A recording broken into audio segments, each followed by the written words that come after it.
Paquita es abogada desde 1966 y es una de las primeras mujeres que en plena dictadura franquista luchó por las libertades democráticas y defendió el movimiento obrero. Creó uno de los primeros despachos laboralistas en Madrid, el de la calle Lista, la antigua calle Lista, el despacho Lista, en 1970.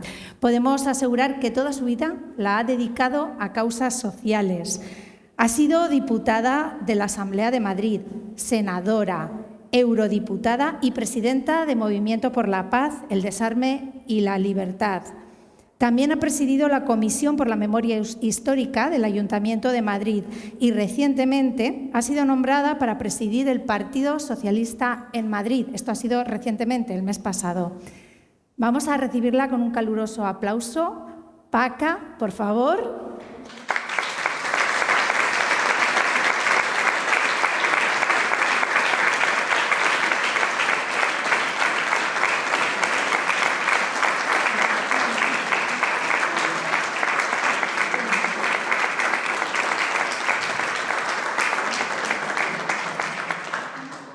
¿Ya?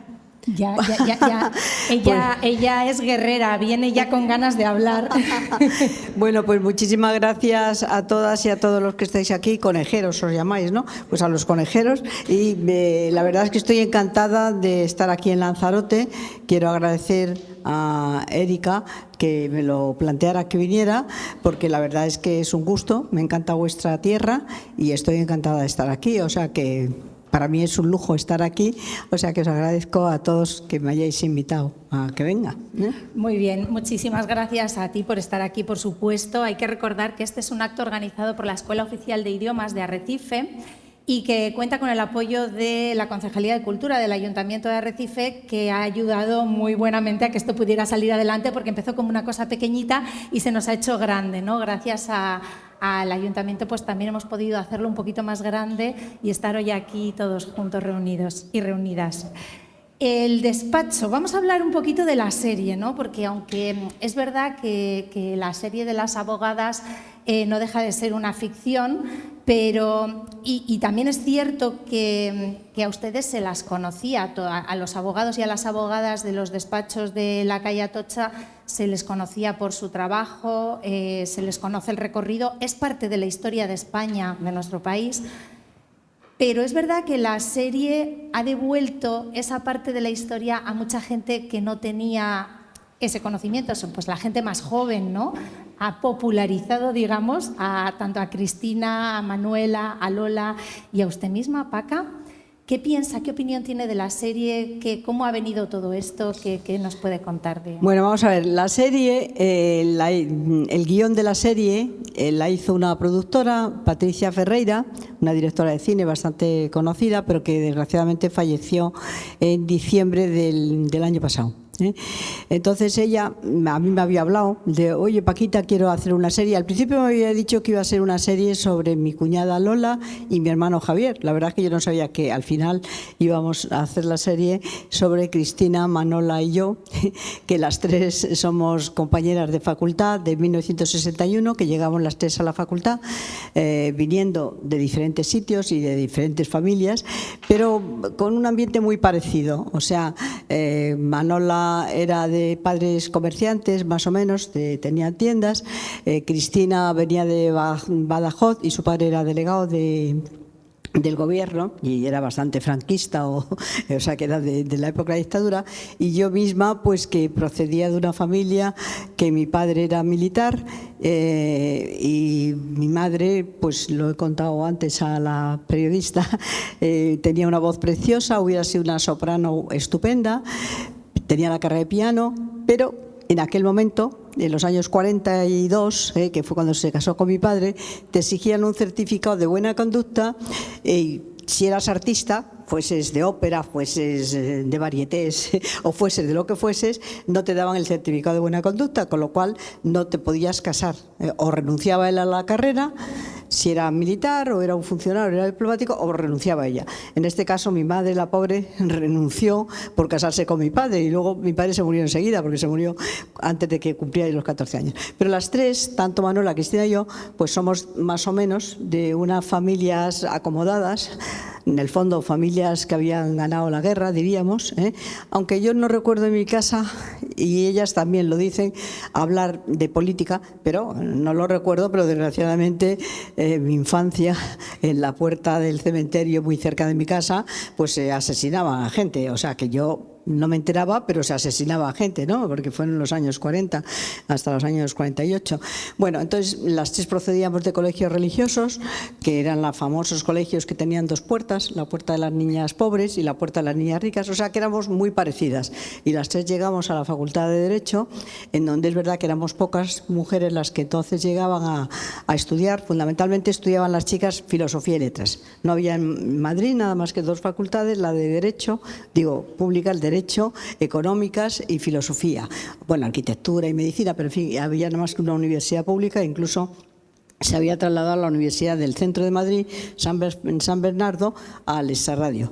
Bueno, entonces llegamos las tres a la facultad. Yo creo que la facultad para nosotras se abrió un mundo total a las tres. Bueno, no voy a contarte toda mi vida, pero entonces en la serie pues yo creo que está bien, porque la serie refleja la España desde los años 69 al año 77. Empieza, bueno, empieza con lo del asesinato de Enrique Ruano, que fue un momento muy importante en la facultad. Yo ya había acabado la carrera, porque yo acabé la carrera, como muy bien has dicho, en el 65-66. Estuve 2 años de pasantía con un abogado que me metió, Gregorio Peces Barba, no sé si os suena, pero pues me metió de pasante, y yo monté el despacho en el primero en el 68 en mi casa, pero como mi casa es un 7º piso y allí venía muchísima gente, pues nos trasladamos al despacho primero, laboralista de Lista. Los vecinos se quejaban, ¿no? Exactamente. Y nos trasladamos al despacho de Lista. Y fue el primer despacho que se montó. Es un momento muy interesante que lo refleja la serie, porque en los años 60, a partir de los años 69 hay un movimiento muy fuerte en la universidad. Se produce, con motivo del asesinato de Enrique Ruano, pues el estado de excepción, un estado de excepción que fue muy duro, porque se expulsaron a muchísimos catedráticos, incluso al que fue luego presidente de las Cortes, Fernando Álvarez Miranda. Se les desterraba. Aquí a Canarias hubo algunos que se les desterró de Madrid a Canarias, o sea, el destierro, pero del sitio donde vivían a otros lados, ¿no? Como a Unamuno, que también se exactamente, le desterró a sí. Sí, esto era un sitio de destierro. Bueno, pero esto y otros sitios, porque también a Óscar Alzaga también le expulsaron a otro lado. Entonces, bueno, fue unos años muy ricos, desde el 69, que es cuando empieza la serie. Y con motivo del asesinato de Enrique Ruano hubo un movimiento muy fuerte de estudiantes. Pero ya había habido un movimiento importante que se empezó a gestar mientras estábamos en la universidad, que fue la creación de comisiones obreras, que prácticamente comisiones obreras fueron creadas, por un lado, por gente del Partido Comunista y por gente que procedía, en donde yo participaba, de movimientos católicos progresistas. Estaba AST, que estaba muy relacionada con la vanguardia obrera, parecido a lo que era la JOC, de estudiantes, pero vanguardia obrera. Entonces, comisiones obreras se formaron en el año 61 fundamentalmente por dos corrientes. Corrientes por un lado, de gente que procedía de AST, de sindicatos cristianos progresistas, y por otro lado, de gente que procedía. Bueno, y ya a partir del 61, en Madrid por lo menos, había mucha base de comisiones obreras. O sea, que había un movimiento muy importante de obreros que estaban en contra del sindicato vertical, y de estudiantes, que fue lo de Enrique Ruano. En la universidad, a partir de la dictadura del golpe de Estado del 39, hubo un movimiento fuerte en la universidad en el año 56, que fue un grupo de gente estudiante. Pero luego ya no había habido nada hasta el año 69, que es cuando empieza la película. Entonces, en el 69 hay ya un movimiento de mucha gente que están en contra de lo que es el sindicato de la universidad, lo que era el SEU, que ya habíamos empezado nosotras, mi grupo, o sea, yo no estaba en el grupo de Vanola y Cristina, pero bueno, las que estábamos en la universidad en contra del SEU, ya había habido un movimiento importante. Entonces hubo una confluencia en los años 69, que era movimiento estudiantil, movimiento obrero, y empezaban también a generarse movimientos de profesionales en los colegios profesionales, tanto de arquitectos como de abogados, como de médicos, en contra de lo que significaba cómo funcionaban los colegios profesionales, que fundamentalmente el de abogados pues eran del régimen, o sea, lo que decíamos todos los abogados del régimen. Bueno, y en el año 70 hubo un congreso muy importante, que fue el Congreso de León, en donde fuimos muchos jóvenes abogados y montamos un tinglao total, que el régimen, el ministro de Justicia, que se creía que aquel congreso iba a ser magnífico, pues se encontró con que hicimos un montón de reivindicaciones de lo que era la amnistía para que salieran todos los presos políticos que había, el habeas corpus si te detenían, el turno de oficio. O sea, ya empezó a haber un movimiento fuerte. Entonces la serie empieza a contar eso, que yo creo que fue el comienzo de la transición, o sea, la transición española a la democracia, pues no empezó el 78, empezó antes, empezó con movimientos fuertes que había, ¿no? La serie continúa pues contando cómo efectivamente por repartir octavillas mataron a un estudiante, mataron a más gente, pero bueno, la serie es ficción. O sea, los hechos de la serie son ciertos, si la habéis visto. O sea, los 6 capítulos son verdad. Pero claro, tiene ese romanticismo que tiene que tener una serie de ficción para poder atrapar a la audiencia. Sí, por ejemplo, a mí me ponen fumando y yo jamás he fumado, ¿eh? No lo digo ni de bueno ni de malo, pero en aquel momento fumaba todo el mundo a lo bestia. O sea, entrabas en el despacho y allí te ahogabas en mi despacho. Pero yo no fumaba porque no me gusta. A los 14 años cogí el primer cigarro y dije, uy, no me gusta, y ya no fumé más. Tampoco era bailona, y ahí en la serie, pues si veis, parece que estamos todo el día trabajando y bailando, sí. No es verdad. Tampoco Manola, que tenía ya una niña, la daba a cualquiera que llegaba, la niña, no es verdad. O sea, es ficción. Yo creo que lo que quiere el guionista, pues es decir, unas chicas jóvenes, unas chicas modernas, unas chicas que unían su vida personal con el... Pero, o sea, hay una parte de ficción. Bastante cierta, porque es verdad que mi boda fue un poco show, que es uno de los capítulos, ¿no? Porque yo me casé por la iglesia, yo procedía de los movimientos católicos progresistas, pero me casé en la iglesia con un cura de los que estaban en Palomeras, y yo no salí de Palomeras corriendo a la iglesia, pero es verdad que salí corriendo de visitar a los presos de la cárcel de Carabanchel para la boda, o sea que hay un cambio, pero es verdad que siempre fui corriendo, o sea que iba corriendo de visitar la cárcel a la boda, con gran asusto de mi madre que decía, pero bueno, ¿qué va a pasar? Y la boda pues fue un momento en que la iglesia, lo contaba antes también, me parece que estabas tú, pues era el momento del Concilio Vaticano II, ahora que estamos hablando del Papa, pues fue un momento también en los años 60 interesante, porque fue cuando hubo el Concilio Vaticano II, parecía que la iglesia se abría, sacaron 2 encíclicas interesantes, que fue la Mater Magistra, que planteaba todos los derechos sindicales, la Paz in Interris, que también fue muy interesante, y fue la primera vez en mi boda, bueno, no sé si la primera, pero en fin, que el cura no estaba de cara al público, sino estaba de frente al público, ¿no? Y se dio la paz. Y yo me acuerdo que en mi boda, que había de todo, porque mi suegra pues eran muy conservadores, y yo creo que estaba el ministro del Ejército entonces, Antaño, pues dio la mano a uno que había de comisiones, o sea, fue un show de boda, o sea, que mi pobre madre estaba asustada a ver cuál era el siguiente, y eso sale también en la serie, lo cual es verdad. Y sale un poquito. Salen también los jueces del TOP, del Tribunal de Orden Público, bastante dulcificados, ¿no? Por lo que creo, porque parecen hasta majos, ¿no? El Tribunal de Orden Público se creó en el año 1962. Estábamos nosotros en la facultad. Y fue un tribunal que se creó para sustituir al de la masonería y el comunismo, que había estado durante todo el tiempo, desde el golpe de Estado hasta el año 62. O sea que, y el Tribunal de Orden Público le sustituyó al de la masonería y el comunismo. Bueno, el Tribunal de Orden Público era un tribunal absolutamente represor. No había libertades, por lo tanto, si esto hubiera sido imposible hacerlo. Aquí no nos hubiesen dejado estar nada más que 10 personas y con la policía mirando a ver qué había. Nosotros nos reuníamos en la sacristía por motivo del concordato del año 56 del Estado español. Entonces, había una teoría que no podía entrar la policía en lugares de la iglesia, pero al final entraba, pero al principio es verdad que no entró. O sea, y nosotros nos reuníamos en la sacristía, yo como abogada, que empecé a ir nada más acabar el despacho a las 7 de la tarde, me iba a Vallecas, entonces en Vallecas había más de 30.000, en Vallecas y en todo el extrarradio de Madrid más de 30.000 chabolas, sí. Que eso también sale en el documental. Yo no puse el techo, porque yo lo que iba era de abogada, entonces lo que hacía era defender, pero ahí sale, por ejemplo, que mi cuñada Lola iba a poner no, eso no, eso es un poco exagerado, pero es verdad que yo iba todos los días pisando el barro y me jugaba allí con la gente para que erradicar las chabolas, y conseguimos erradicar. Fue un momento muy interesante.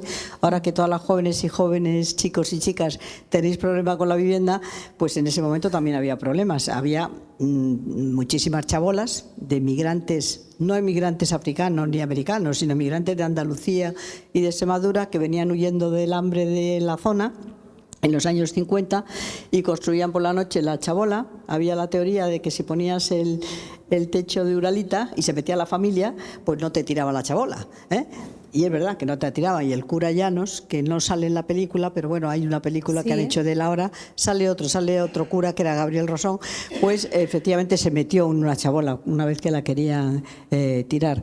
Bueno, porque aquello era un horror, Solamente hasta los años 78 fue cuando se empezó a conseguir erradicar todo.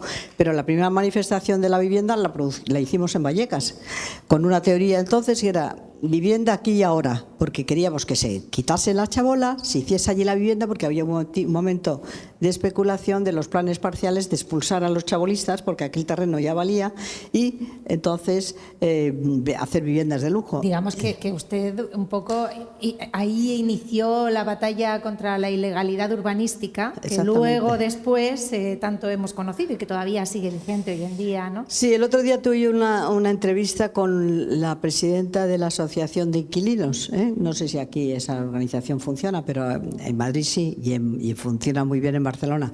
Bueno, pues efectivamente esa asociación de inquilinos que plantea ahora pues que no haya topado los alquileres, ¿no?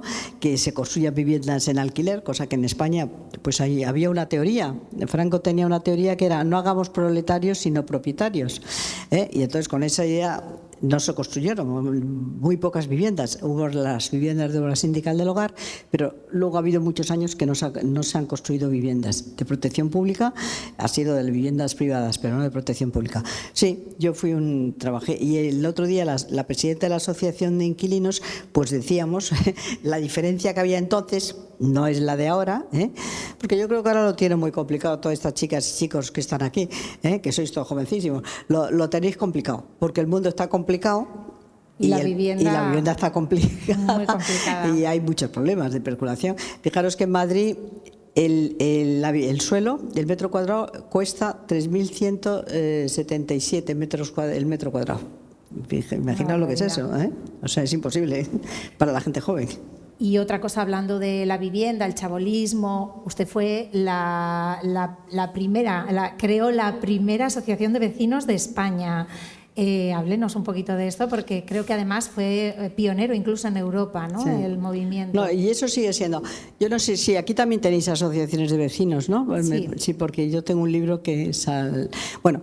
En el año 1966 intentaban el régimen pues hacer una especie de apertura, y fue cuando Fraga sacó la ley de 1964 de la ley de prensa, para abrir un poquitín la prensa. Estamos hablando ya de la década de los 60, en donde quería España abrirse un poco, y sacó la ley de prensa y sacó una ley que era la ley del asociacionismo, pero no pensando.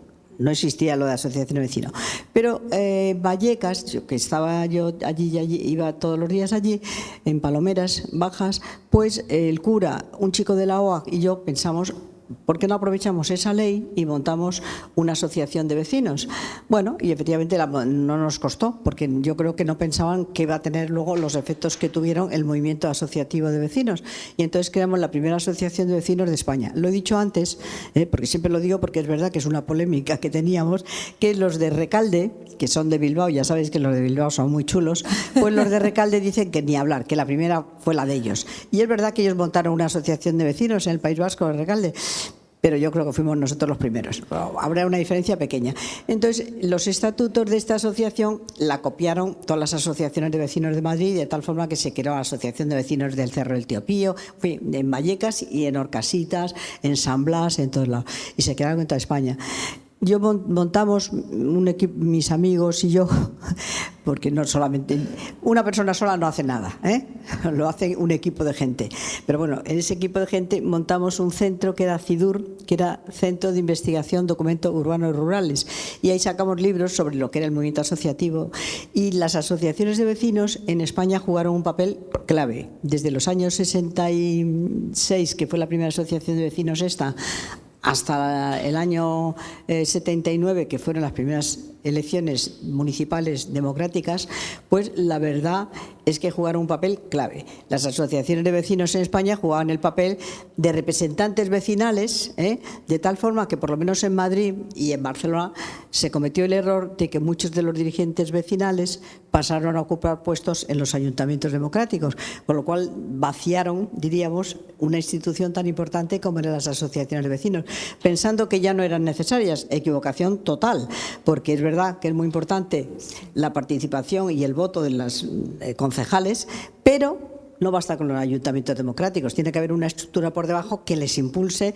y que a veces cuando llegas a los puestos pues no ves la realidad algunas veces, ¿no? Necesitas que haya organizaciones que te impulsen, sean culturales, sean de vecinos. Y las asociaciones de vecinos jugaron un papel clave, y a mí me han venido becarios andaluces, alemanes, a copiar, que están haciendo estudios sobre el papel de las asociaciones, porque en otros países europeos el papel de asociación de vecinos no existe. Aquí se utilizó esa ley y valió para democratizar mucho y sobre todo para hacer que la gente participase. Yo me acuerdo que en la Asociación de Vecinos de Palomeras Bajas nos reuníamos, discutíamos cómo queríamos la vivienda, que no estábamos dispuestos a organizar, organizábamos manifestaciones, nos reuníamos por calles, o sea, jugó un papel muy importante de participación de la gente, de cómo quería que fuese su barrio, ¿no? Y yo creo que fueron esenciales, sí, fueron muy importantes. Lucharon, pues claro, en aquellos momentos también se dio algo que también se da ahora, con diferencias, que fue las estafas, y entonces hubo estafas muy importantes de la vivienda, porque claro, siempre que hay posibilidades de que la gente viva mejor, pero que económicamente quieras apretarles, pues se producen estafas. Y se produjo una estafa muy importante que fue la de Cirilo Vilda Lagarto, que en la serie sale, y que yo defendí ese juicio, porque este señor lo que pretendía era, iba a las chabolitas y les decía: yo les ofrezco a usted vivienda, me quedo con su casita, o sea, con su chabolita, y les doy una vivienda. Pero eso lo hizo muchísimo, de tal forma que se hizo como una estafa piramidal, que al final ni vivienda, y se quedaba con las chabolas. Entonces tuvimos un juicio que la verdad es que, bueno, yo creo que fue un juicio que conseguimos, no que les diera vivienda, pero sí que les devolvieran el dinero que habían pagado y los intereses porque habían entregado. Los terrenos no se los devolvieron, ¿no? Bueno, sí, o sea, sí. al final lo construimos nosotros con la erradicación de todas las chabolas, con el plan de erradicación en Madrid de todo el chabolismo. Sí, se construyó viviendas, pero públicas. En ese momento estaba usted defendiendo los derechos de, como decía antes, de personas migrantes que llegaban en busca de un futuro mejor desde todos los pueblos de España hasta Madrid, ¿no? Ahora sigue pasando lo mismo, vienen de más lejos, ¿no? Sí. Es lo que hablábamos antes. Siguen llegando en busca también de un futuro mejor, siguen siendo personas en busca de un futuro, ¿no? Al fin y al cabo es lo mismo. Mira, claro, todo es lo mismo, pero con cambios. O sea, en aquel momento venían gente fundamentalmente de Andalucía, de pueblos enteros. O sea, por ejemplo, en Jaén hay un pueblo que se llama Martos. Bueno, pues del pueblo de Martos hay una calle enfrente de donde tenemos ahora la sede nuestra del Movimiento por la Paz, porque vino la calle entera, de tal forma que venía la gente que, por ejemplo, se llamaba Vladimiro. Imaginaros que el nombre se lo habían puesto por Lenin, ¿no? O ella se llamaba Libertad.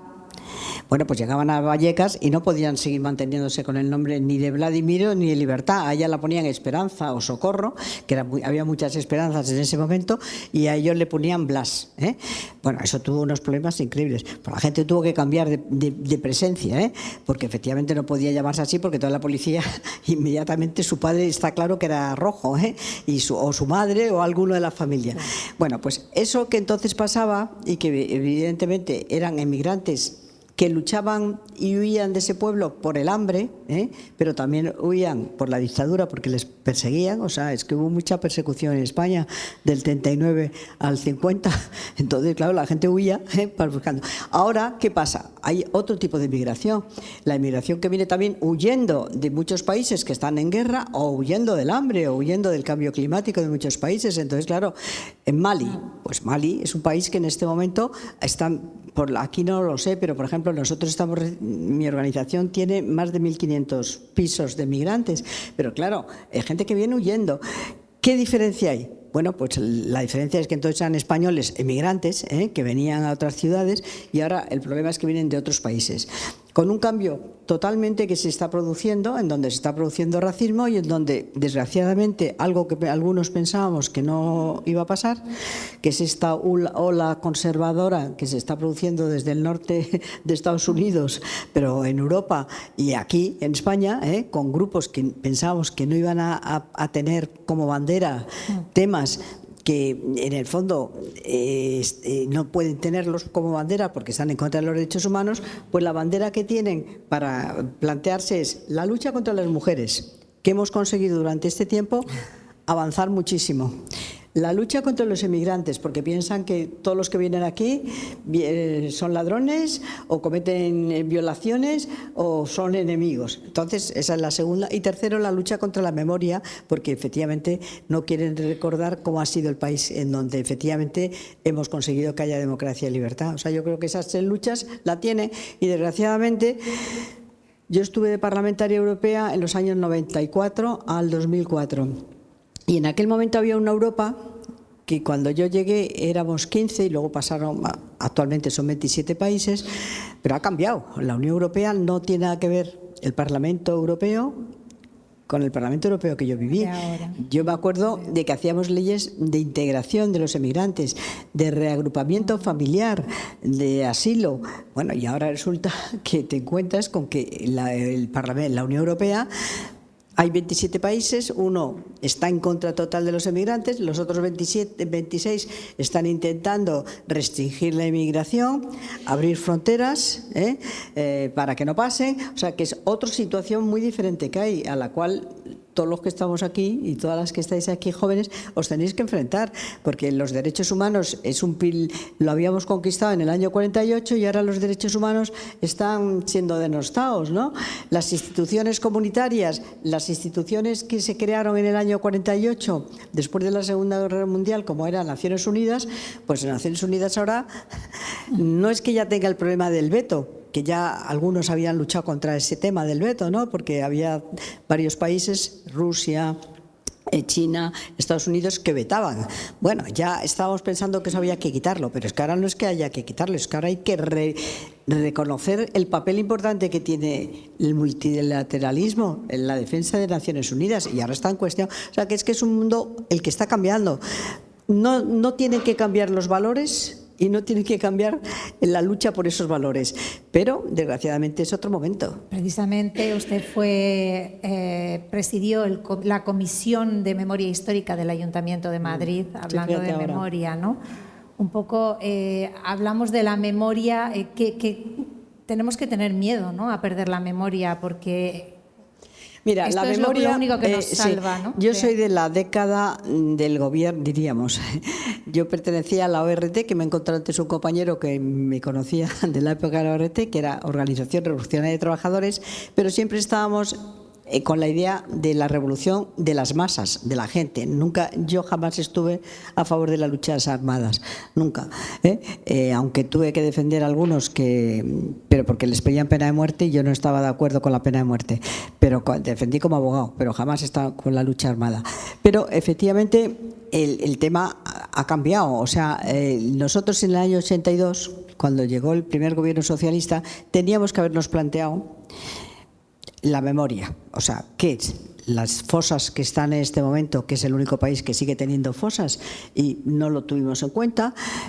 Es verdad, en defensa, diríamos, de mi generación, pues era un momento difícil, porque como sabéis, el año 81 había habido un intento de golpe de Estado.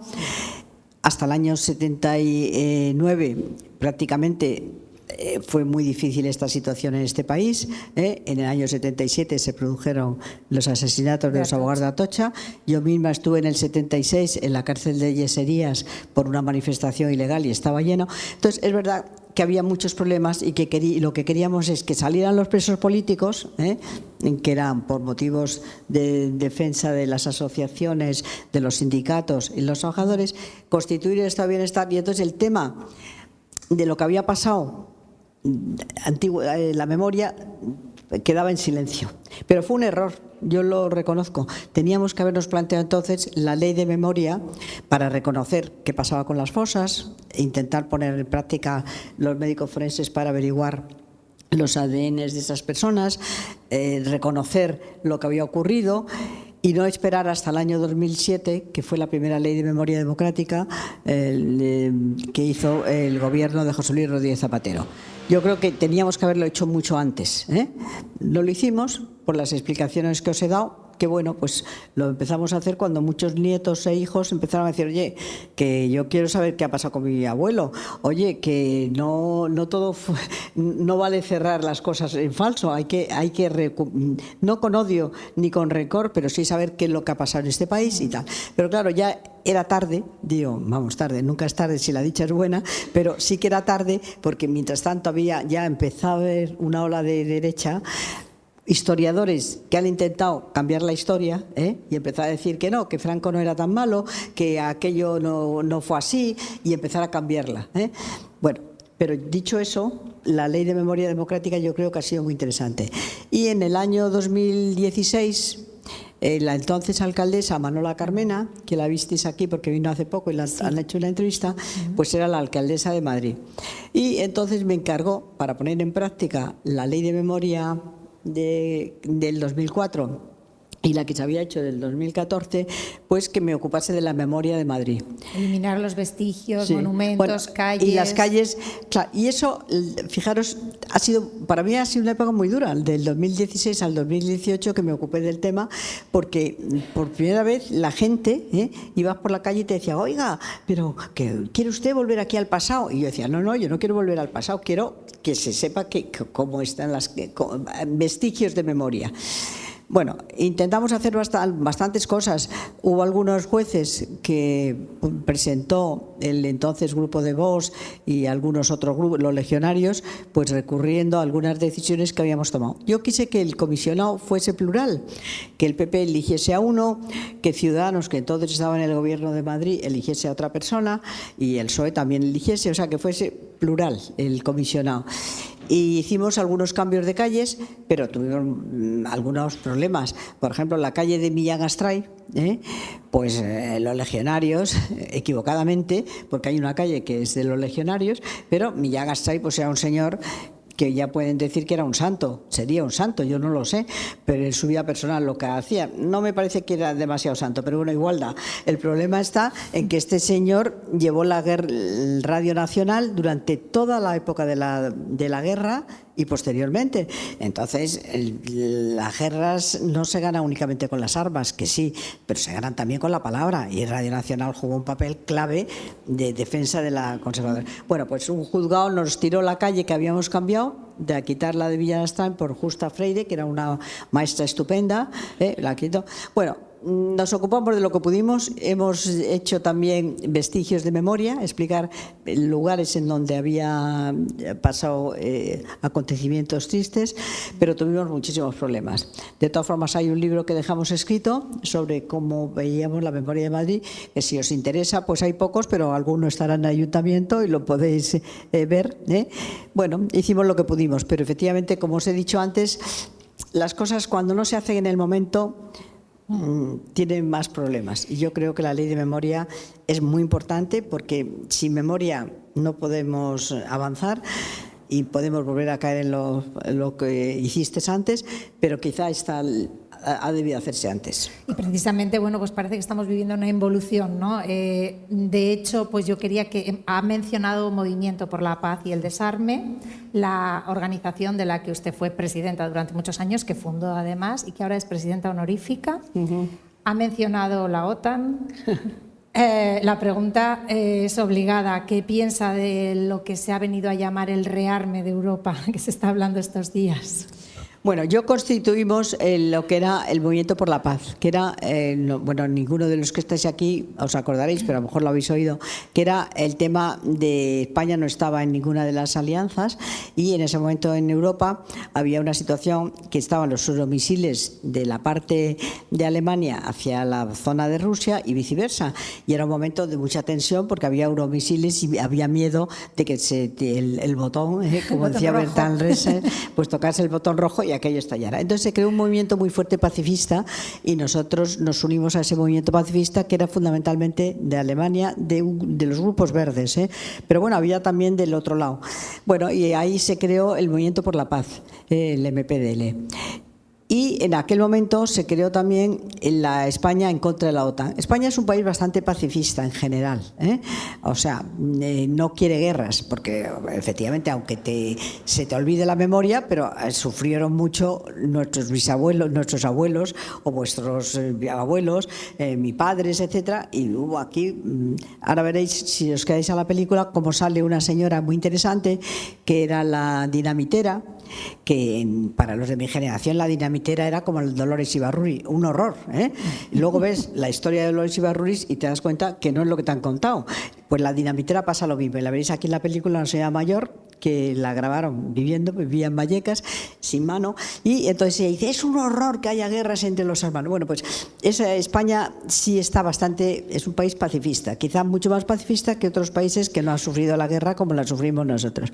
Y queda algo de memoria, porque a mí me alucina que los jóvenes alemanes se olviden de lo que hicieron y del genocidio, ¿no? Y ahora resulta que voten a partidos que están a favor todavía de lo que significó Hitler, ¿no? Entonces a mí eso me alucina, pero bueno, nosotros todavía en general no llega ahí, aunque es verdad que hay muchos jóvenes que votan en este momento partidos ultraconservadores, yo creo sin saber qué ideas tienen, pero les votan, según las encuestas que hay.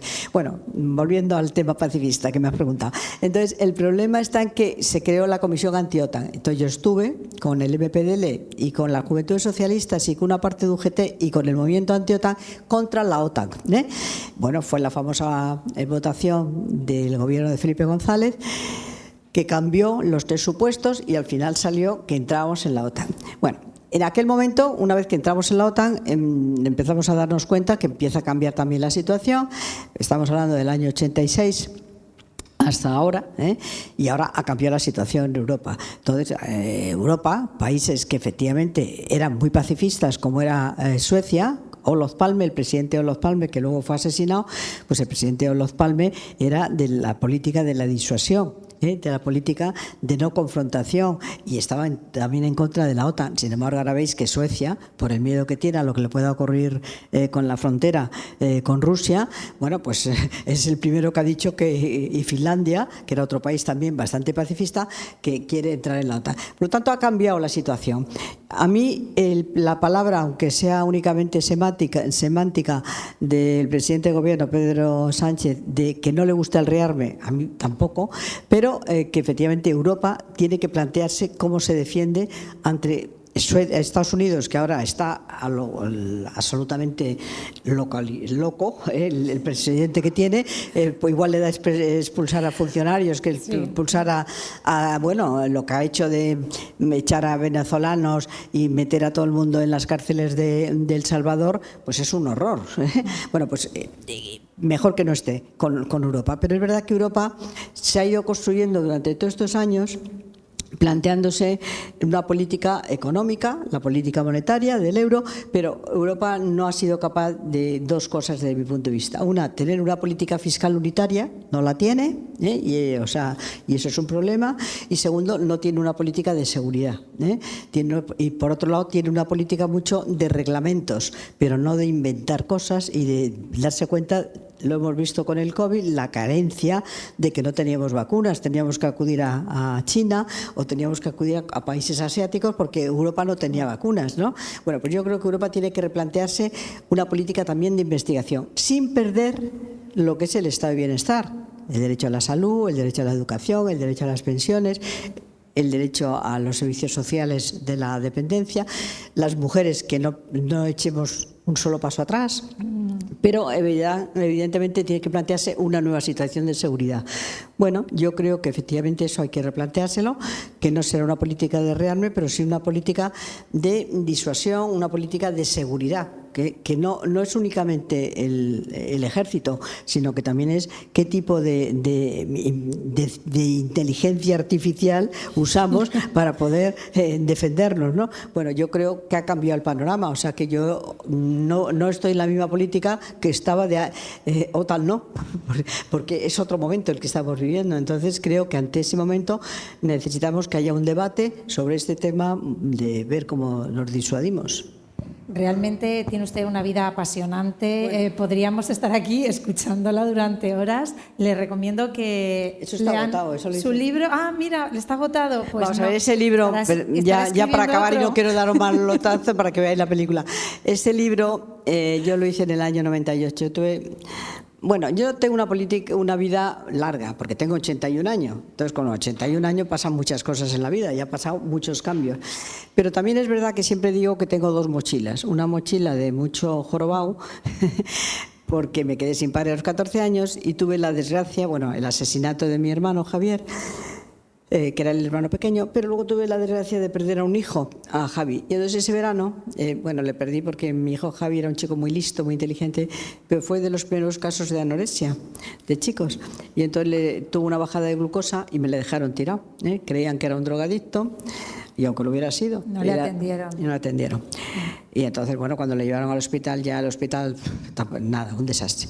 Bueno, entonces ese verano yo estaba muy jorobada, como podéis imaginar, si habéis tenido contacto con alguien que haya perdido un hijo, pues entonces escribí este libro. Y este libro está agotado, es un libro del año 98. Es una pena pero, porque... pero no merece la pena tampoco que lo leáis, porque han pasado muchas cosas del año 98 aquí. Bueno, y luego he tenido la mala suerte también de perder a mi marido, pero en fin, lo peor es lo del hijo, bueno, y lo del asesinato de tu hermano pequeño, pero en fin. Han pasado 25 años desde que escribió este libro. Aquí habla de cómo veía usted. Ahora veo que lo inicio. tienes estudiadísimo. Bueno, lo tengo subrayado. Qué vergüenza. No, me ha gustado mucho porque he podido conocerla un poquito mejor. Pero me llama la atención que decía usted que, bueno, pues un poco ustedes en aquellos momentos que lucharon, pues había falta de voluntad política, había falta de recursos, pero lo que sí tuvieron fue ilusión, que quizás es lo que falta ahora, ¿no? ¿Detecta usted una falta de ilusión en la gente para salir adelante?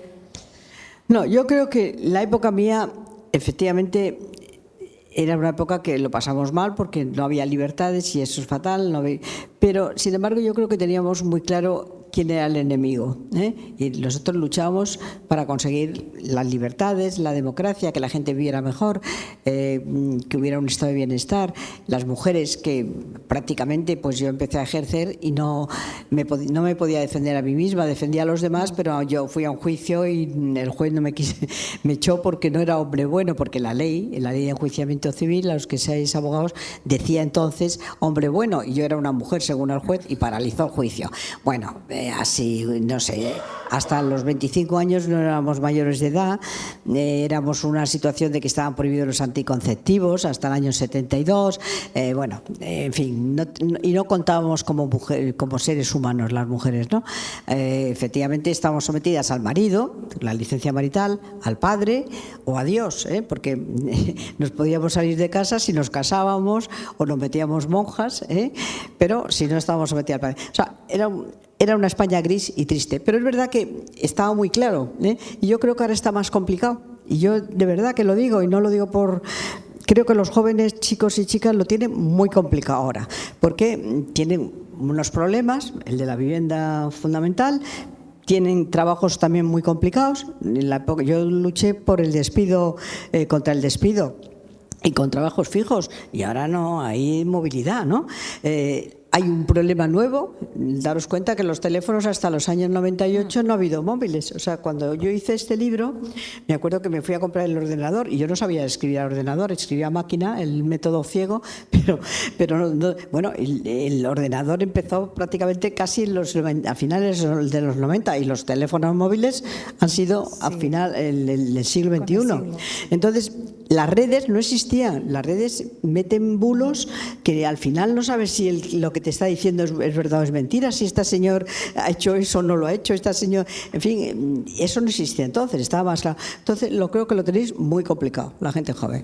Y luego, hay una ola de conservadurismo que no lo había entonces estaba Blas Piñar, que puede ser un poco el padre de Vox ahora, pero era un personaje que sabíamos, sí, existían los guerrilleros de Cristo Rey, porque todos los grupos ultras enseguida han usado el nombre de Dios como fuese, guerrilleros de Cristo Rey, abogados cristianos, o sea, siempre les gusta usar el tema religioso para decir que ellos son los defensores de la cristiandad y de la defensa. Bueno, pero ahora lo tenéis más complicado. Yo creo que ahora... Pero los valores siguen siendo lo mismo. Yo creo que los valores de la defensa de los derechos humanos, que están muy denostados, pues yo creo que hay que defenderlos. Creo que efectivamente hay que defender lo que es el servicio público. Hay que defender que haya sanidad para todo el mundo y que no se privatice la sanidad. En Madrid, por lo menos, las universidades públicas están cada vez peor. O sea, hay una serie de cosas que yo creo que siguen existiendo para defenderlas y que si nos callamos y dejamos pasar, así como el que no viene la cosa, pues es esa frase de van contra el emigrante, van contra el judío y al final van contra ti. Pues claro. Efectivamente, yo creo que no podemos dejar pasar. ¿En un momento complicado? Pues sí, porque efectivamente los periódicos de papel poca gente los lee ahora, o los leen pero menos. Ahora funcionan las redes y... El problema, por ejemplo, yo creo que hemos avanzado mucho, y lo decía antes, hemos avanzado mucho las mujeres y no podemos permitir ir para atrás, pero los chicos jóvenes de menos de 45 años, pues se sienten un poco a veces que nosotras hemos avanzado y que les estamos discriminando, y eso está teniendo problemas. Entonces, ¿vamos a echar para atrás las leyes que hemos conseguido las mujeres? No debemos echarlas para atrás. El pacto que se ha firmado contra la violencia de género hace 15 días es muy positivo porque plantea la violencia económica, la violencia vicaria, la psicológica, o sea, que está muy bien. Ahora, eso, olvidaron los chicos de menos de 40 años de que queremos que vosotros estéis discriminados. Puede haber fallos, y puede haber gente que efectivamente, lo decía yo antes a Erika, pues a lo mejor un chico se tira 24 horas en la comisaría por la ley de violencia de género y a lo mejor no es un maltratador ni es nada, sino porque a lo mejor ha dicho una voz alta, ¿no? Y ha pasado un vecino y la ha metido en la comisaría, pero ese chico tiene la percepción de que nosotras vamos contra él. No, nosotras queremos que vengan con nosotros, que haya unas sociedades igualitarias. Entonces, está complicado el mundo, pero yo creo que no podemos dejar ni un solo paso atrás y hay que seguir para adelante. Pues afortunadamente aquí en Canarias tenemos también abogadas guerreras como lo eran ustedes en aquella época, y me gustaría invitar a participar, por eso tenemos una tercera silla aquí, a participar en la conversación a Loeila Sid Ahmed. Vamos a darle...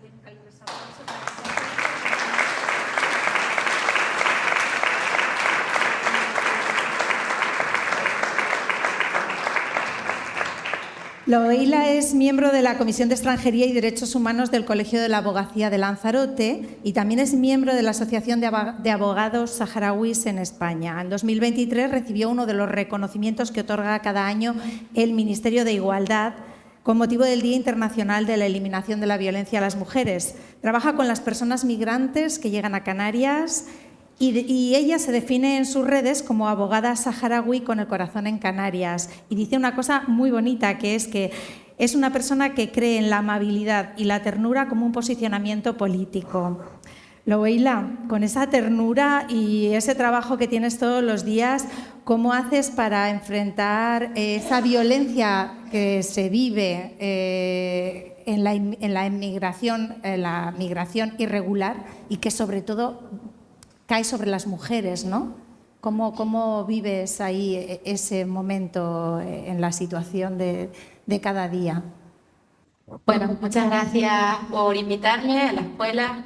Es un lujo estar aquí cerca de Paca, porque además es como las generaciones. Yo pensaba escuchándola, digo, ojalá que yo pueda llegar con la misma fuerza dentro de unos años y que podamos, y que el mundo a lo mejor sea un espacio mejor, ¿no? Que no tengamos que seguir batallando. Muchas gracias por invitarme y a los que estáis aquí por venir también a la defensa del ejercicio de la abogacía, pero también, que sé que también hay compañeras aquí, pero también sobre todo de la democracia. Esto no se trata de una cuestión jurídica, yo creo que es una pelea de defensa de lo público, como decía Paca, y de los derechos de todas y de todos. Y yo creo que dentro de esos colectivos que ella mencionaba, de los que no debería producirse un retroceso de derechos, está también la parte migratoria. Yo creo que cuando cedemos los espacios, cuando cedemos en nuestras luchas, a lo social, pero pensemos, yo siempre pienso que también estamos cediendo ante los colectivos más vulnerables. A mí me gusta mucho compartir este espacio contigo, Paca, porque yo creo que has aprovechado desde el ejercicio de la abogacía, como yo creo que tiene que hacerse desde la responsabilidad y también desde el privilegio. Y te lo digo también como canaraui, como abogada saharaui canaria, pero también desde ese lugar, ¿no? De saber que una puede la vida estar en un momento, en una posición que es muy privilegiada porque muy pocas personas pueden estudiar. Ella antes lo mencionaba, que ella tuvo la suerte de poder dedicarse a Derecho, que muy pocas personas podían. Pues a nosotros también nos pasaba lo mismo, ¿no? En los campamentos de Tinduf, salir, poder llegar a un sitio, formarte y prepararte, muy pocas personas lo pueden hacer. Entonces eso también es un privilegio. Y a pesar de todas las desigualdades que sufren las mujeres, que migran, las personas que se tienen que mover en el mundo, yo creo que hay que asumirlo los que tenemos la responsabilidad y la oportunidad de poder estar en un buen sitio, también volcarlo en aquellas personas que no lo están, que están en el peldaño de la vida en una situación de desigualdad. Pensemos en los colectivos más vulnerables y son eso. Ojalá las personas migrantes no lo fueran, pero ahora mismo son el estigma, la criminalización. Lo somos las mujeres por seguir pidiendo lo justo, que es la equidad, que es la igualdad, que nos respeten, que no sentirnos violadas, marginadas y que no veamos las estadísticas de violencia machista y vicaria que vemos todos los días. Y también eso sumado al resto de colectivos, ¿no? Pensemos en el colectivo LGTBI, pensemos en los trabajadores y las trabajadoras que siguen sufriendo situaciones muy precarias, pensemos en las comunidades autónomas más pobres como Canarias, pensemos en los servicios sociales, que también sé que también aquí hay representantes. Entonces, al final, eso es una responsabilidad y yo creo que el ejercicio de la abogacía como función pública tiene que ser también desde ese lugar. Desde podemos vivir bien, estamos en una posición privilegiada, pues también tenemos que asumir nuestra responsabilidad para cambiar las dinámicas de desigualdad que sufren otros colectivos y otras personas. Yo no me lo imagino de otra manera y creo que Paca, en su largo recorrido, lo ha hecho también desde ese lugar, ¿no? Entonces, para mí es un tremendo lujo y un orgullo también poder compartir contigo este espacio, porque también desde tu ONG estáis también aportando vuestro granito desde ese lugar, con muchas personas que están en situación de desigualdad. Bueno, a mí me encanta conocer aquí a una compañera abogada. Conozco Tinduf porque he estado en varias ocasiones ahí en el Sáhara y efectivamente yo creo que sí, es un privilegio también que tú estés aquí, que puedas ejercer el derecho de la abogacía. Hombre, yo creo que la abogacía es muy importante porque puedes efectivamente defender a los demás. Yo fui a Derecho y luego ejercí en la carrera de Derecho y he tenido la suerte de defender a mucha gente vulnerable y a mí me parece que sí, que Derecho es un instrumento. Pero es verdad que en este momento estamos viviendo un momento muy complicado y vosotros los canarios lo estáis viviendo más con todo el tema de la migración, porque claro, sois casi frontera, o sea que es que desgraciadamente pensamos, o yo pensé, cuando cayó el muro de Berlín, pues equivocadamente, está claro, pensé que caía el muro de Berlín y que con él iba a caer, pues que íbamos a empezar todas las armas iban a dedicarse a erradicar la pobreza. No fue así, desgraciadamente hay muchas más armas en el mundo y hay 2 guerras ahora conocidas, pero hay muchísimas guerras en África que no se habla de ellas, pero que existen y no solamente existen, sino que muere muchísima gente. Y entonces yo creo que el problema de la migración también ha cambiado porque hay nosotros somos frontera y vosotros, África, digo, Canarias, sois frontera total con África. O sea, nosotros somos frontera y entra menos gente por estas fronteras que lo que entra por el aeropuerto de Madrid. O sea, el aeropuerto de Madrid entra mucha más gente, pero claro, eso casi no se ve.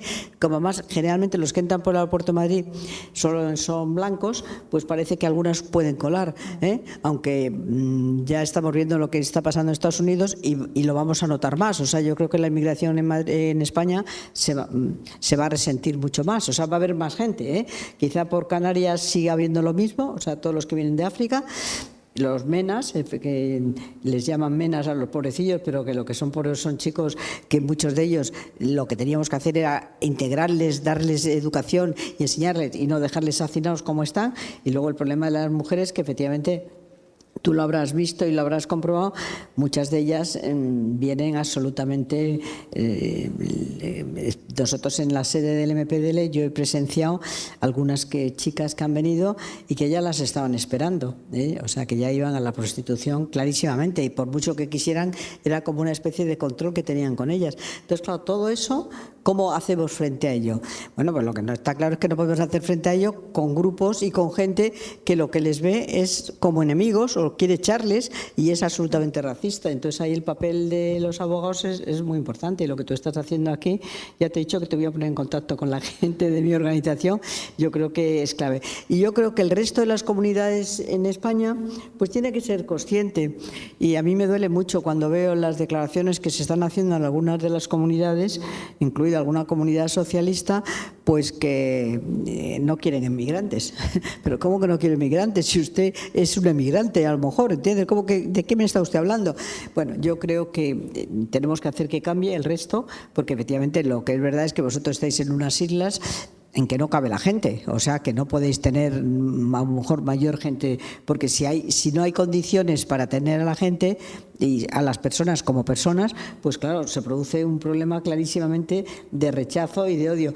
Y yo creo que el resto de las comunidades, pues tenemos que ser conscientes que Ceuta, Melilla, Canarias, pues no pueden seguir en la situación que están, lo tenemos que acoger las otras comunidades.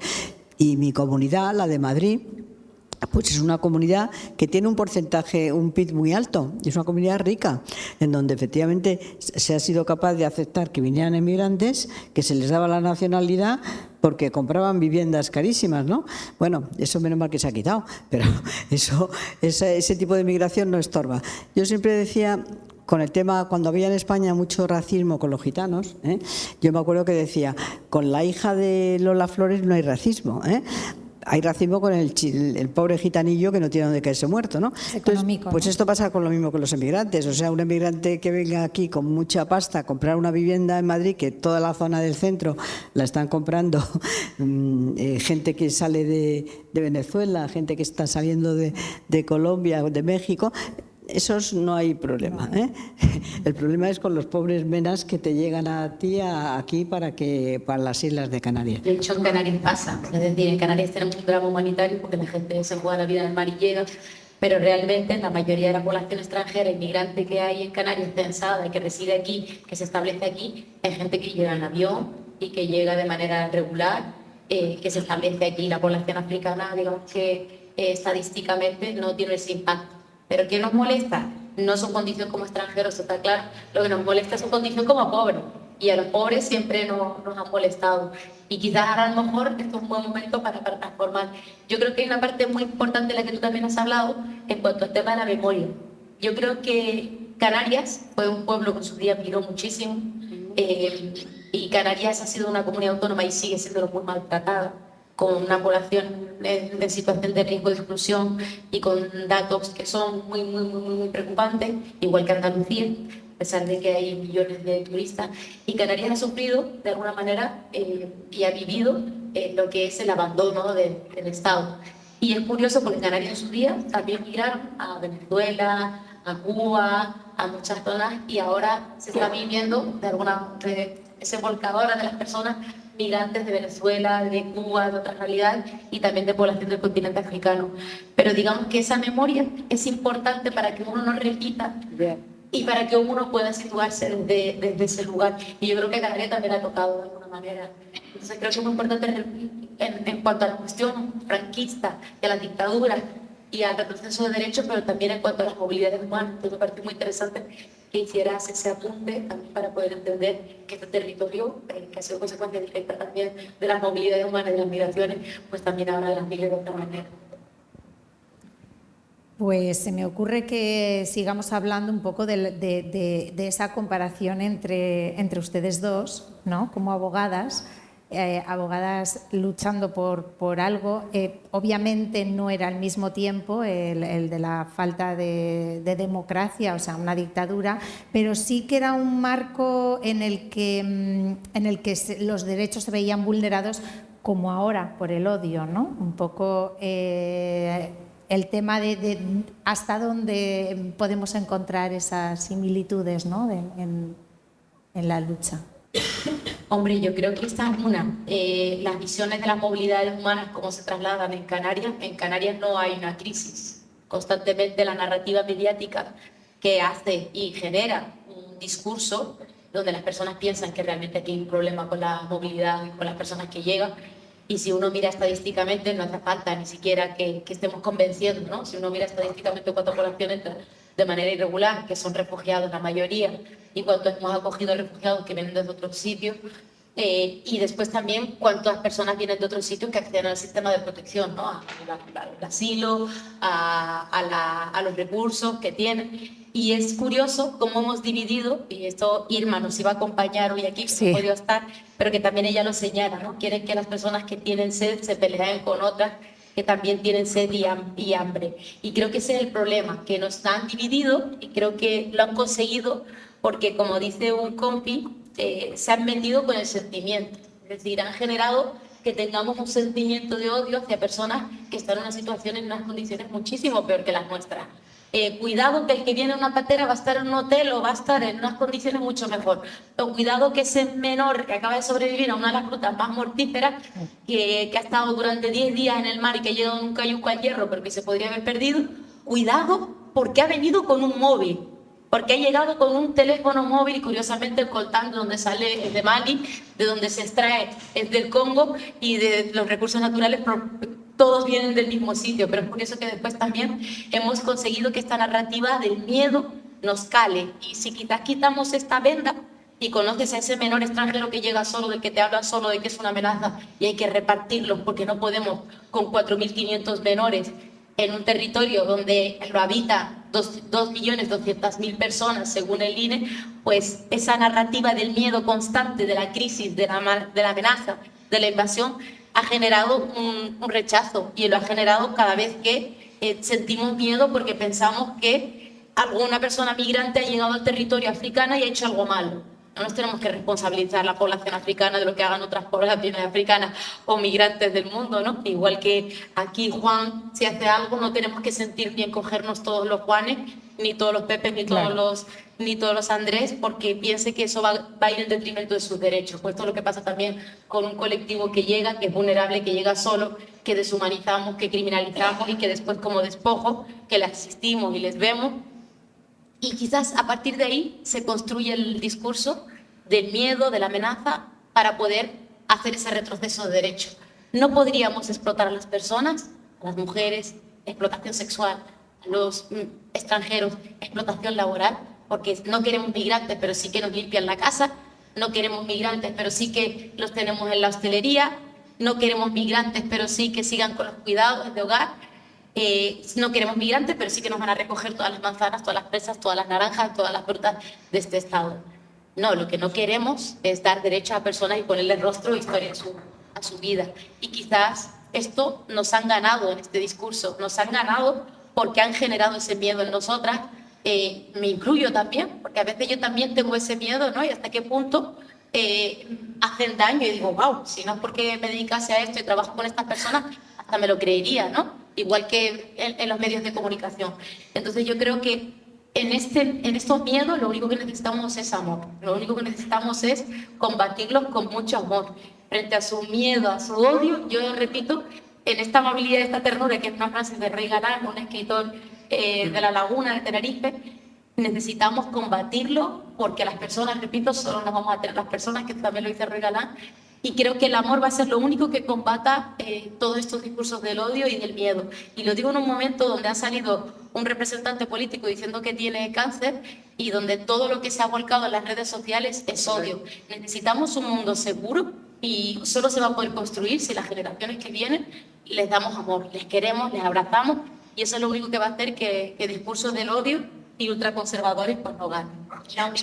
Yo estoy totalmente de acuerdo con ella, mejor no lo podría haber dicho.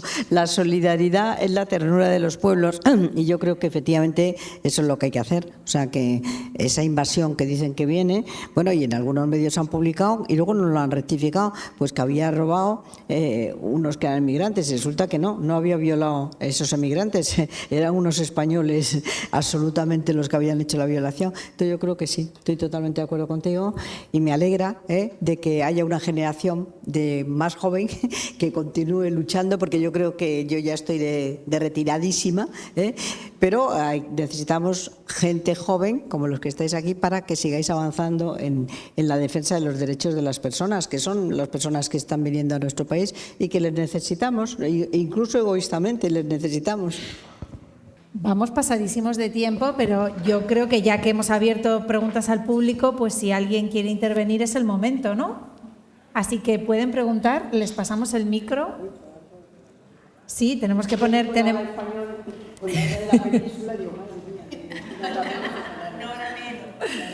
Suele pasar. Pues si quiere alguien intervenir, alguna pregunta, una intervención, lo que quieran. Ahora que hemos preguntado, pues no quiere nadie. No, bueno, no, solo decir, público del ayuntamiento, solo decir gracias porque ha sido una gozada escuchar.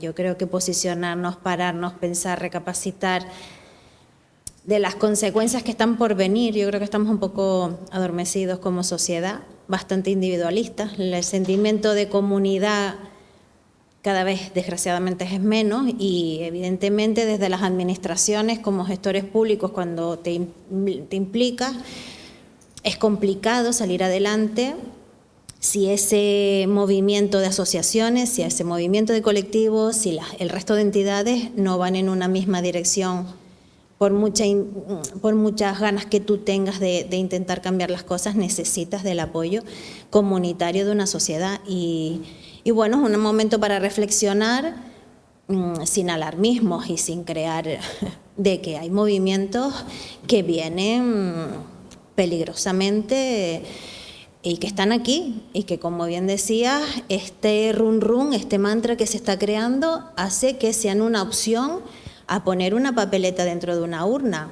Ojo, cuidado, yo no voy a entrar en terminologías políticas, pero nosotras, es decir, en cualquier conflicto, recordemos que siempre los que perdemos son los considerados débiles, que somos las mujeres, los niños y los ancianos. Entonces, bueno, nosotros desde un pequeño ayuntamiento como puede ser el de Arrecife, y tenemos en un plenario partidos de esta índole, jamás conseguimos sacar ninguna iniciativa que respalde los derechos de la mujer por unanimidad. Es decir, es para estar ojo a visor, y yo creo que bueno, que estos espacios son necesarios para parar y pensar que hay un camino recorrido, pero que nos queda mucho por recorrer. Así que bueno, muchas gracias, de verdad ha sido un placer estar hoy aquí. Pues si les parece, vamos a dar paso. Oye, muchas gracias. Y la verdad es que en este momento los que ocupáis cargos públicos y con responsabilidad de avanzar y de progresismo y de luchar contra las situaciones que os encontráis, sois de admirar, porque es verdad que están denostados. O sea, hay mucha gente que quiere entrar en las instituciones para cargarse las instituciones, y efectivamente quiere que se vuelva para atrás. Entonces, por lo tanto, yo admiro mucho a las jóvenes que estáis en los ayuntamientos, que están en las comunidades autónomas y que están luchando por seguir manteniendo el tipo, porque mucha gente en la calle dice, estos están únicamente a mantenerse, y no es verdad. O sea, no todos los políticos son iguales, no toda la gente es igual. O sea, entonces yo creo que los que mantenéis la lucha por la defensa de los derechos humanos en general y por el estado de bienestar, pues para mí tenéis muchísimo mérito, porque lo tenéis difícil, como he dicho antes en la conferencia. Fijaros que es que hay un mundo complicado, y ya acabo, ¿eh? Yo estaba el otro día en la puerta de mi casa. Y yo voy mucho en autobús porque no cojo el metro por razones personales, por lo de mi hijo, pero porque la dejaron tirada a la salida del metro. Y estaba yo y veo que hay una señora con una pinta así, venga a dar vueltas. Yo dije, esta señora, ¿qué pasaba? Y de repente me monto en el autobús, se me monta y ya no podía más la señora y empieza a decir, ¡esta señora! Ella me conocía, está claro, era enfrente de mi casa. Esta señora que lleva la agenda esa satánica, la Agenda 2030. Agenda satánica fue la palabra. Y igual que la von der Leyen. Fíjate, la von der Leyen, no sé si lleva la agenda satánica, pero vamos. Entonces yo me quedé así. Bueno, pues se montó, la señora empezó en el autobús a gritar. Había otro que estaba al lado que la siguió. Sí, es la agenda satánica. Bueno, yo me quedé paralizada diciendo, porque satánica, no sé, es lo peor que te pueden llamar. Por lo menos cuando yo era pequeña, Satán era el demonio. Y el demonio pues era el horror, el que te ibas al infierno con el demonio, por lo menos en la educación que a mí me daban. Y entonces, bueno, pues el otro día lo comentaba y estaban varias personas y me dicen, sí, efectivamente en redes se está diciendo que la Agenda 2030, que es la que lucha contra los objetivos del milenio, la erradicación de la pobreza, los 17 objetivos, la llaman satánica. Entonces, fíjate el lío. Yo estoy segura que la señora no tiene ni idea de lo que era la agenda satánica, pero bueno, había oído que era satánico esta agenda, esta tal. Yo a partir de ese día me la pongo todo el tiempo, para ver si, pero claro, el otro día me decía, oye, ten cuidado porque hay mucho loco en este país y te puede conocer y ya no solamente te diga la agenda satánica, sino que te dé un palo satánico verdaderamente. Ya. Pero bueno, es un mundo muy complicado el que estamos viviendo, pero yo creo que hay que mantenerse y muchísimas gracias porque defendáis y desde luego saquéis para adelante los temas de la mujer. En mi comunidad en Madrid han hecho que desaparezca lo que es los planes de igualdad. Sin embargo, los planes de igualdad han sido muy positivos. O sea, ¿pero qué pasa? Pues que quieren que no haya planes de igualdad, está clarísimo, ¿eh? Yo creo que los planes de igualdad tienen que ser para seguir defendiendo nuestros derechos y seguir con los compañeros para que también nos acompañen, ¿no? Que sean una igualdad entre hombres y mujeres, ¿no? Pero los planes de igualdad son claves. Sí, estamos encantados. Si quieren, seguimos. ¿Nos vamos a ver la película? Bueno, pues yo creo que la persona que tiene que presentar el documental es Paca. Cuéntenos qué es lo que vamos a ver. Los que queráis verla. Ay, perdonar. Bueno, yo cuando me ocupé de la memoria, pues efectivamente me quedé muy frustrada porque no hiciéramos más cosas sobre el tema de las mujeres, que únicamente habíamos hecho poner algunas calles, que algunas nos salieron mal, como os he dicho, la de Villanastay, para Justa Freire, pero poner algunos nombres de mujeres, porque es verdad que había muy pocas calles de mujeres y las mujeres generalmente han sido olvidadas. O sea, mi generación pues sabíamos de Clara Campoamor, de algunas mujeres, pero muy poquito. Sin embargo, antes de la República las mujeres habían jugado un papel muy importante. La mayoría de las maestras habían sido las que habían ido a educar el gran analfabetismo que había en la España rural, que había más del 75% de analfabetos, lo habían hecho las mujeres y hombres, pero fundamentalmente las maestras. Bueno, y había muchas mujeres durante la República que jugaron un papel muy importante. Y aunque el movimiento feminista es un movimiento de asociaciones, España no había sido el pionero, habían sido más las norteamericanas, pero España durante la época de la República había jugado un papel muy importante. Llega la dictadura y hay el paso atrás totalmente. Pero mi generación prácticamente no conoce la historia de muchas mujeres. Entonces, cuando me encargan la ley de memoria en el año 2016, pues yo pienso que había que hacer algo sobre las mujeres. Entonces encargué a los dos productores, a estas dos productoras, que por qué no hacían un documento sobre algunas mujeres. Es verdad verdad que a partir de entonces hay más cosas. Hay varios libros ahora que han salido, que os los recomiendo, que son muy interesantes, de historiadores que están estudiando el papel de las mujeres que han sido un poco las olvidadas. Si recordáis, pues cuando empezó la Constitución, cuando empezó la democracia, pues volvieron muchos hombres, y se conocía la historia de ellos, pero de mujeres eran pocas. O sea, era Dolores Ibarruri. Es verdad que en la primera transición, en las primeras Cortes constituyentes, había contadas las mujeres. Yo fui senadora y éramos 6 senadoras en 1983, o sea, éramos muy pocas las mujeres. Pero antes que nosotras había habido mujeres que habían hecho un papel muy importante. Entonces yo encargué que hicieran un documental sobre las mujeres olvidadas, Bueno, y es lo que vais a ver. Entonces, el documental yo creo que tiene interés porque es duro, pero es un documental que cuenta como 4 partes, ¿no? Mujeres que por el solo hecho de ser mujer en aquellos años no podían figurar ellas, y por ejemplo, la primera que sale ahí, Matilde Urcelay, que fue la primera arquitecta española que hizo cosas muy interesantes, pero no podía firmar los proyectos, se los tenía que firmar los hombres. María Lejárraga, que luego fue diputada socialista en Granada, pues es el que figuraba que hacía las obras era el marido, pero el Sierra, pero la que hacía las novelas era ella, Bueno, entonces cuenta un grupo de mujeres que ellas no podían figurar por sí mismas, durante la época de la dictadura, y que habían sido mujeres potentes durante la época de la República, pero después no. Otro grupo de mujeres que se tuvieron que exilar porque fueron perseguidas, como fue el caso de Carlota O'Neill. Carlota O'Neill, que la veréis ahí, es una historia muy interesante porque fue la mujer de Virgilio Leret, que fue el primero que mataron cuando el golpe de Franco, en Melilla, porque él defendió la República y entonces se lo cargaron. Entonces su mujer, Carlota O'Neill, es una mujer que fue muy interesante porque con sus 2 niñas estuvo mucho tiempo en la cárcel, luego se tuvo que exiliar y tal. Y cuenta un poco la historia de muchas mujeres que tuvieron. Otras que por el solo hecho de que su marido era republicano o socialista o anarquista, pues ellas fueron sacrificadas. Cuenta los casos de las rapadas, que se han contado poco, pero las rapadas eran mujeres que la dictadura de Franco pues las humillaba, de forma que tú este pelo precioso que tienes, pues lo peor que te pueden hacer es que te rapen y encima te echen ricino para que te vayas, ¿no? Bueno, pasear. Y le paseaban por el pueblo rapadas y con ricino. Bueno, entonces el ejemplo de las rapadas han existido en España, Entonces ha sido y lo saca la película.